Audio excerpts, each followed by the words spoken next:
السلام عليكم متابعين قناة وعي على خفيف. انت متخيل انك تدخل أوضة وتطلع منها في كوكب تاني، أو تقف في معبد فرعوني وتلاقي نفسك فجأة في بعد مختلف خالص؟ مش فيلم خيال علمي ولا قصة خرافية. في ناس بتقول إن في أماكن معينة على الأرض بتفتح بوابات حقيقية لعوالم تانية، وأغرب حاجة إن جزء كبير من الأماكن دي في مصر. هل الفراعنة فعلا استخدموا بوابات النجوم؟ يلا نغوص في حكاية ممكن تغير نظرتك للتاريخ كله.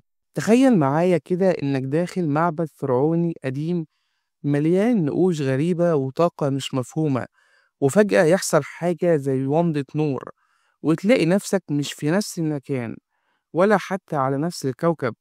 فكرة مجنونة. طب لما تعرف إن في علماء وباحثين بيقولوا إن في بوابات نجمية فعلا، بوابات بتربط بين عوالم وأبعاد مختلفة، وإن الأماكن دي موجود منها في مصر، وإن الفراعنة ممكن يكونوا استخدموها. في الحلقة دي هنحكي مع بعض حكاية غريبة جدا، حكاية بوابات النجوم، وإزاي ارتبطت بحضارة من أقدم وأغرب الحضارات، الحضارة الفرعونية. يعني إيه بوابة نجمية؟ دي فكرة منتشرة من كتب الخيال العلمي وأفلام زي فيلم ستار جيت، واللي بعده المسلسل الشهير.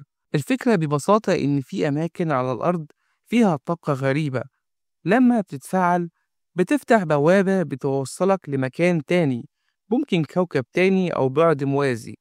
الموضوع مش خيال وبس، في ناس في مجالات الطاقة والتاريخ البديل بيقولوا إن فعلا في مناطق على الأرض فيها طاقة بوابات، زي مثلث برمودا، زي معابد الأنكا في بيرو، وزي الأهرامات في مصر. في نظريات كتير بتتكلم عن البوابات النجمية، وفي ناس شايفة إنها كلام فاضي. بس في باحثين زي زينا هالبرن وويليام هنري بدأوا يربطوا ما بين النقوش الفرعونية وشكل البوابات اللي بتتكرر في الثقافات القديمة، وبيقولوا اللي احنا بنسميه أسطورة ممكن يكون مجرد حقيقة نسيها الزمان، خصوصا لما تبص على النقوش اللي فيها ناس طالعة من حاجة شبه الباب ومحدش فاهم لحد النهاردة. الفراعنة كانوا مهووسين بالنجوم، كل حاجة عندهم كانت ماشية على حسب حركة السماء. المعابد مبنية بتوازي معين مع نجوم معينة، الأهرامات موجهة لنجم اسمه الشعر اليمانية، وكتاب الخروج إلى النهار اللي احنا بنسميه كتاب الموتى فيه وصف للسفر بعد الموت عبر ممرات سماوية.